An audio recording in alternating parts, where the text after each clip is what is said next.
Blog Talk Radio.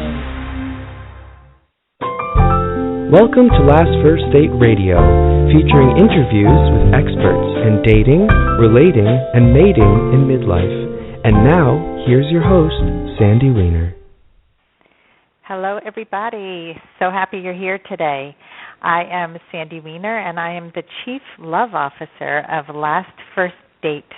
I am the dating and love coach for women over 40 who want to attract and sustain a lasting, loving, healthy relationship.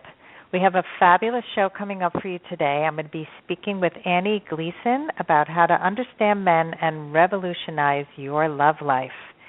It's one of my favorite topics, so I'm very excited to talk to Annie because it's so important to understand men and learn to talk to them in the way that they can hear you. And I'm actually working on a little mini course on understanding men and communicating with them because we make so many mistakes, us women, and there's probably some men listening too, but I know that we both think that the opposite sex thinks and talks just like us or understands things just the way we do. And you know, there's a reason that John Gray's book, Women Are from Venus, Men Are from Mars, or however it goes, was so popular because it helped people to understand that we are not exactly the same and that the more we know, the more we will have a chance at having healthier, better relationships.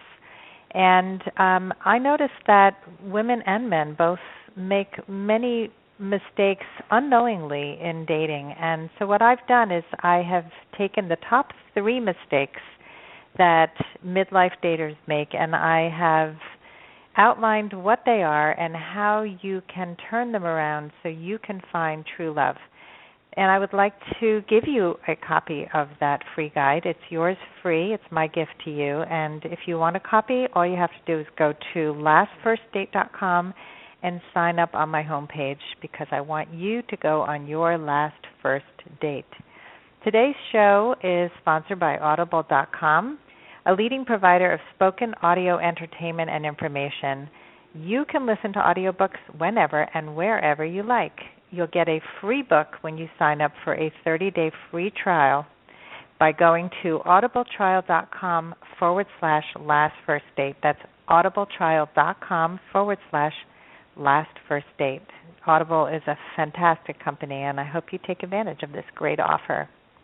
So let's talk about how to understand men and how to revolutionize your love life and your romantic success by understanding how men's minds work. Our guest today is dating coach and expert Annie Gleason. She coaches single men and women as they gain confidence, dating skills, and an understanding of the opposite sex as they move from dating unhappiness into a long-term, happy, loving relationship. She's a certified relationship coach with an extensive background in motivational and mating psychology. She's an expert at handling dating dilemmas that face midlife singles. I'm very excited to have you here today, Annie. Thank you. I'm excited to be here. Oh, good. So let's talk about men. And, first let's start with midlife dating because you and I both coach people in midlife. What are some of the most common mistakes that you see in dating at midlife? Well, I think probably one of them is that people expect dating to be efficient. You know, they think that they're going to go out, find somebody right away without any frustration, and that attraction equals relationship potential. That they think, oh, good, we're attracted, therefore we're going to be in a great relationship. And they don't take the time, because we all feel like we're short on time, to get to know people before they commit to being in a relationship. I think that's probably one of the number one things that I see that's difficult for people in midlife. Efficient it's a good word. I think that people get very impatient. I agree that they think it's going to just happen. And that chemistry thing is a huge issue for people that like, oh, my God, we're soulmates. You know, we're attracted to each other. So what happens when the attraction's really like at a 10? How does that mess with people's heads? Well, I think it's almost, it's chemical. Actually, chemistry is chemicals. And so what happens when your attraction's at a 10 is that you've got peak levels of dopamine, which makes it so it's impossible to see the person for who they really are. And a lot of times what happens is that these chemicals get fueled by your fantasies. And so you think, wow, I'm really attracted. Therefore, all of the attributes that my ideal man or ideal woman, in a man's case, might have are on this person because I feel so great about them, they have to be perfect. Plus, it stops us from being our authentic selves. And because when we're authentic, we actually really attract people more, we aren't our best selves. We aren't our most authentic selves. And huge chemistry is often just the peak of a roller coaster, which drops down pretty quickly. That is true. And people are often blindsided by that chemistry. Mm-hmm. So many dating coaches say if the chemistry is really high, run away. Yeah, I agree. I think chemistry is super important. But, you can have great chemistry that builds and into a fantastic sex life if your initial chemistry is, a 5 or a 6 even. Because especially for women, when we first meet a guy, his physical attractiveness is not that high. Even if he's a fairly decent-looking guy, we often will think, oh, geez, he's not that good-looking. But as we get to know him, he becomes more attractive. As he pursues us, as we find that we like him, he becomes more attractive. And then you can build on that initial chemistry so that when you're together and you're intimate, it can be a 10. But an initial chemistry of 10 has no meaning at all. It doesn't translate into a good relationship. It means we allow men to mistreat us. One of the things that men do so well, and I just love this about guys, is if they're really interested in you for a relationship, which you have to be able to figure out, what they'll do is they'll kind of test you out and say, okay, does she have the potential to be a good partner as well before they get so romantically involved with us? If a midlife guy, let's put this, let me just say that younger guys often the chemistry overwhelms them as well.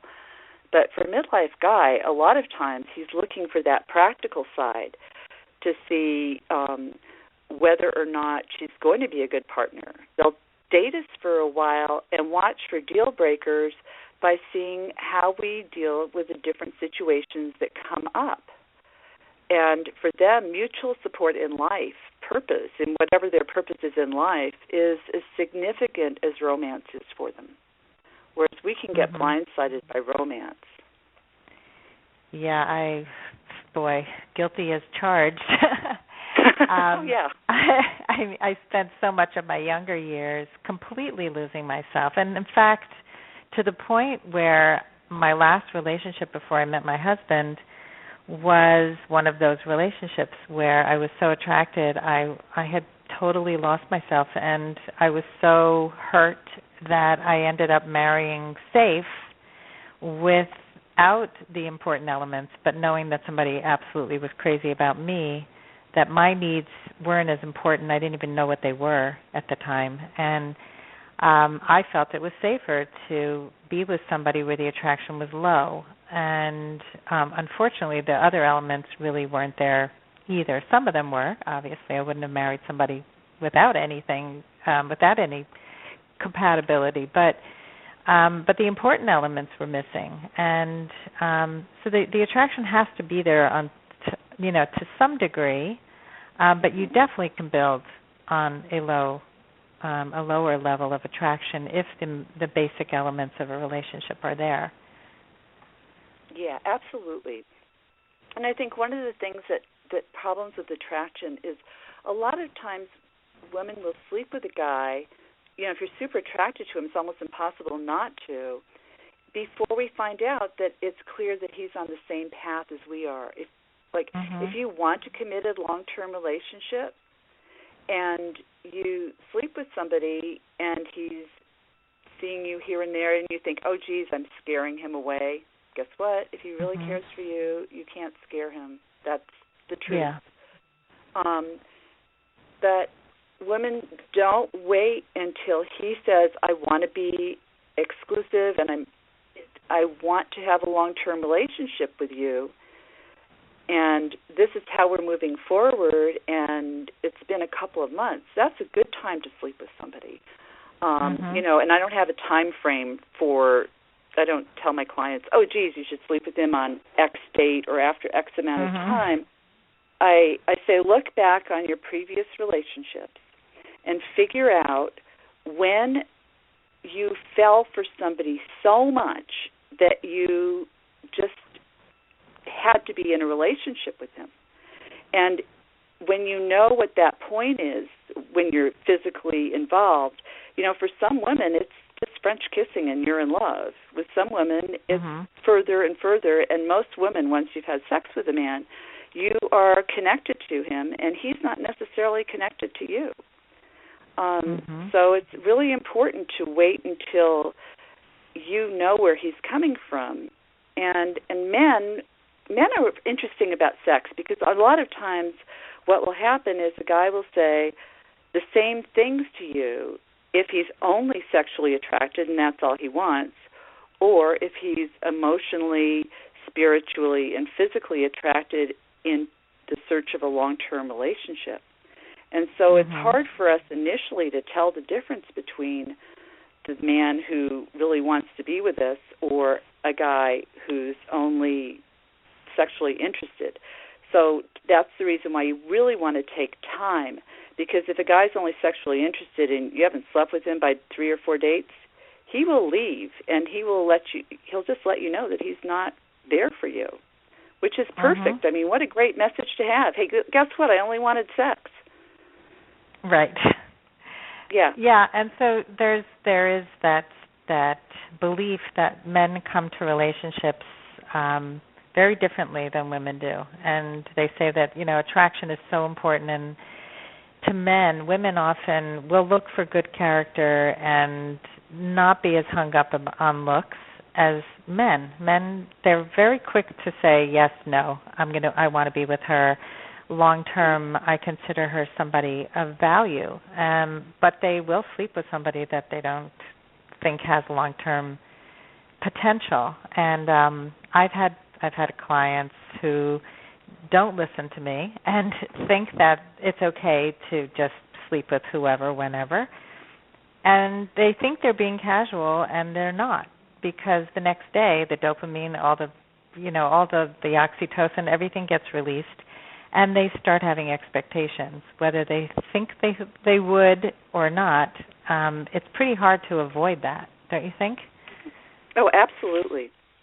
And it's interesting. I've had clients that have done the same thing, and they'll say after the first time they sleep with the guy, they go, guess what? It wasn't that big of a deal. I don't care. And then the second time, they're all in. So your body can trick you a teeny little bit. But, I think that it's super important that you watch for what men do rather than what they say. Because guys, when they're feeling really passionate about you, it sounds like a great idea to say, wow, you're really special, or I've never met anybody like you. You make me feel really great. Those are honest feelings of a man who's turned on, rather than of a man who is seeking a commitment. You just can't tell, especially early on. Or most women can't. And men take a longer time to become vulnerable, because when a guy commits, they more seriously commit. And I'm going to have a little caveat there. But women initiate over 70% of relationship breakups. So guys are understandably cautious. They really think about things. But men also, if you're talking about commitment with a guy, ladies, this is super important. Find out what kind of commitment he's talking about. I had a class when I was first coaching about 8 years ago. I did these classes, and we were talking about sex and commitment, and all the women said yes, they wanted commitment before sex, and this guy raised his hand and he said, well, exactly what kind of commitment are you talking about? Are you talking about commitment for that day, commitment for a week, commitment for the duration of the relationship, or for a lifetime? What are you talking about? And I just thought, whoa, I never thought that you could be committed for a day. You know? And then I had a client a few years ago who said that when I told her the story, she said that she had been dating somebody who'd asked her for a commitment, and they'd slept together, and she saw him and another woman at the mall a week or two later and said, what happened to our commitment? And he said, oh, well, that was just for that day. So, God. Yeah. That's so you've got to be really clear when you're talking about a commitment and it's serious. Think about what your future goals are.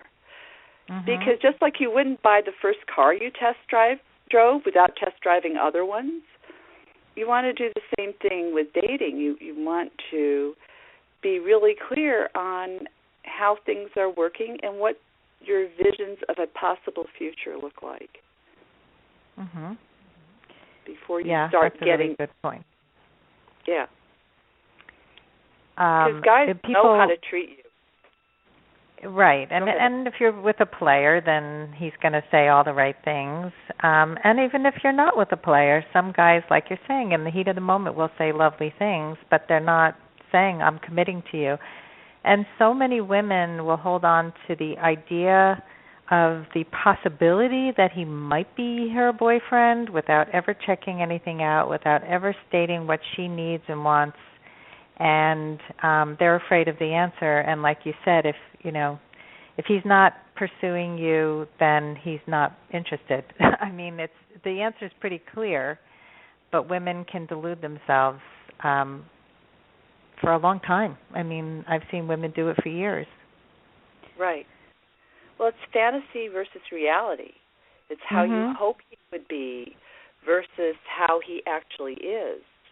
And because men will say things, especially if they're a player, a man will say different things. But if he's not calling, is in touch with you every day, I know not everybody does phone calls every day, but if he's not in touch with you and seeing you multiple times a week, if he's not treating you like you're his girlfriend, guess what? You're not his girlfriend. A guy knows how to treat you. He knows how to treat a woman who he treasures. He instinctively knows how to ask you to be exclusive. He knows to ask you to be your girlfriend or to be engaged or marry him. He knows what he needs to do. And part of it, too, is women date men who say they're not ready for relationships. Because a lot of guys will literally tell you, I'm not ready for a relationship sometime in the first date or two. And a woman will say, well, I'll wait with him until he's ready. Well, don't do that. He's not ready, it means he's not ready. He's not making that up. Yeah, it's true. And so women need to give men a little more credit also, that when they're really interested, they will show her. And I think that's a really important thing, that we don't have to do it for them, that they actually, a strong, good guy is going to do it. He's going to pursue a woman that he wants to have in his life. So let's talk more about some misunderstandings between women and men. And so what are some of the most common misunderstandings that you have found between men and women? I think one of them is that women feel that they need to take charge and, be in control of the trajectory of the relationship, especially initially. They want to immediately start pursuit and forget that once you start pursuing somebody or something, it's not going to be pursuing you. Only one person in the equation is going to be the pursuer. So I think that it's really important that women understand that men really adore women. They love just to be with feminine energy. They They like our bodies. They like our voice. They like our presence. And to understand that just being there is really important, and being playful and being positive is what you need to do in order to have him provide. If he's attracted to you, he will want to provide dates for you. He will want to make you happy. I think it's real hard for a lot of women to understand that one of a man's basic goals when he likes a woman or loves a woman is to make her happy.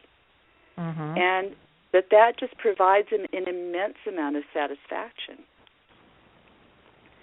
Yep. And that appreciating his efforts and appreciating what he does can create a really good relationship, and that you don't need to pay him back thing for thing.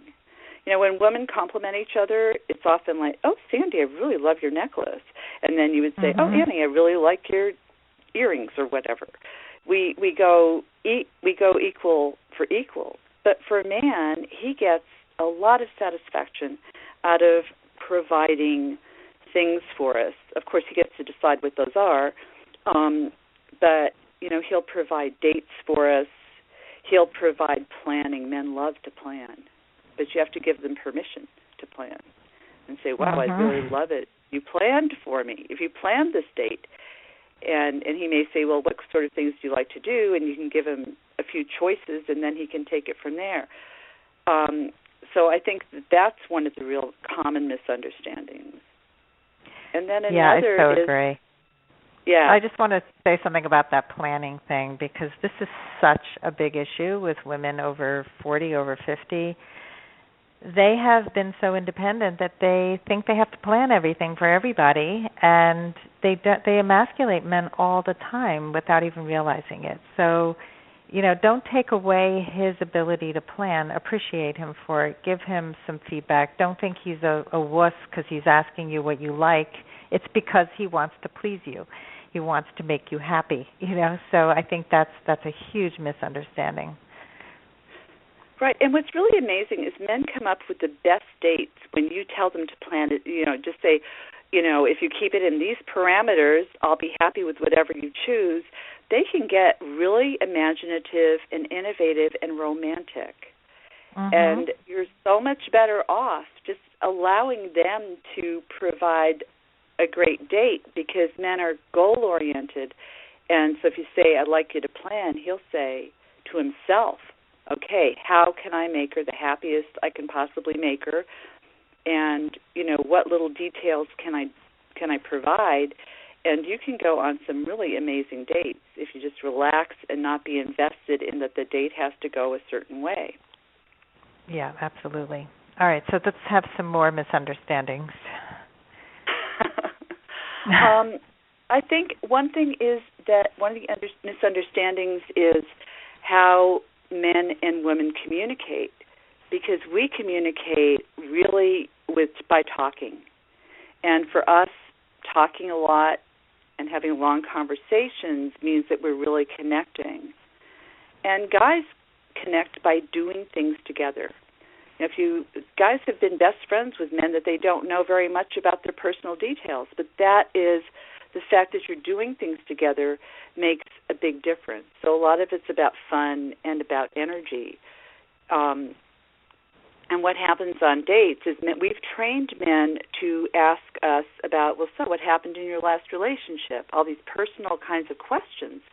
And it's better for us if we're a little mysterious, because guys are triggered more by dopamine, which is triggered by solving a problem, sexual attraction, having a challenge, those kind of things. And so for them, if we create not knowing everything about us to start off with, gives him things to come back for. And one of the things I suggest with people is on your first dates, don't talk about your last relationships, what kind of relationship you're looking for, what you want. Just find out if you're going to have fun together. Are you enjoying his company for right now? Because all of those topics are really appropriate as you continue dating into your third, fourth, fifth, sixth dates. They're really important. But most first dates don't end in a relationship. Most first dates, that's the first and last time you'll meet the person statistically. Mm-hmm. So just focus on enjoying and appreciating, because appreciating is a huge amount of power for us, the power of our appreciating them.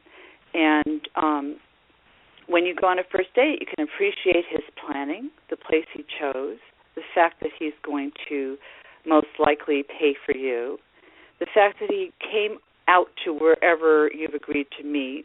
And I suggest that you allow the guy to come as close to you as humanly possible. Don't compromise. We often will think, oh, geez, he lives 20 miles away. I should travel 10 miles and he should travel 10 miles. So have him travel to you, and then you pay him back with appreciation. It's almost like a currency. I think that's a really huge thing. I love that. I so agree. Yeah. I think another thing is when guys are talking a lot on the first few dates, they just talk about themselves, and we think, oh, my goodness, the guy doesn't even want to connect. Now all he can do is talk about himself. He's being a peacock. He's just trying to tell you why he's worthwhile. He doesn't mean necessarily that he's self-centered. It means that he wants to impress you badly, and he doesn't know how to do it, but he's doing it in the male way. And they think so differently than we do that it's not instinctive to them to have the same kind of conversational rapport as women. Women talk to connect, and men talk to inform. Men like to get to the point. You notice when you've been in a relationship for a while and you're trying to describe something to your partner or your husband, what ends up happening is they say, okay, so get to the point, and rather than tell the story, because we love to tell long, convoluted stories. Men have stories too, but not about their everyday things. And the guy wants to get to the point, and we're not always sure what the point is, because the way that our brains work differently. Yes, that is such a good point. And I was just talking to a good friend who's been married for about 35 years. And she and her husband and we were all sitting together, and I was talking about this, and she goes, yeah, he's always asking me to just get to the point, because he can't hear the whole story, but we see everything as connected, and we want to know that we stopped at Bloomingdale's on the way to meeting Sally, who, used to go out with Jim, who, but he's now married to he doesn't care about any of that stuff. It's like, what is the point? So that's a great tip. I'm noticing the time. We have about 2 minutes left. So I want to be able to talk about any more misunderstandings if you have them, or if you have any other great tips to leave us with. Well, I think one of them is that the man in your life isn't going to be somebody that you can talk to exactly in the same way as your girlfriend. Right? He's going to be able to talk with you and connect with you, but he's never going to be a woman.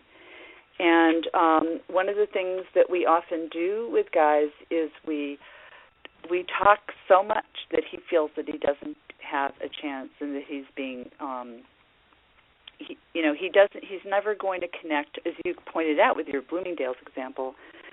He doesn't have that same way of seeing the world, and that one of the things we can do is receive the way he sees the world and appreciate it. I think that is super important.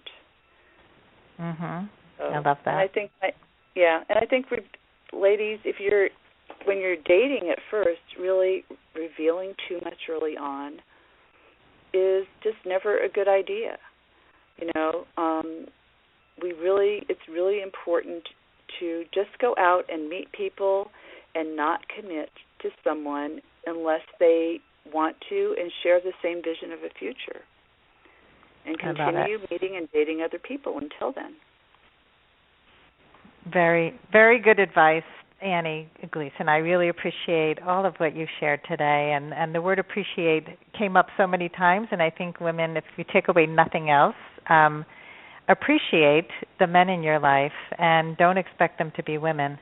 So you can find Annie at getalife.net? It's get a love life.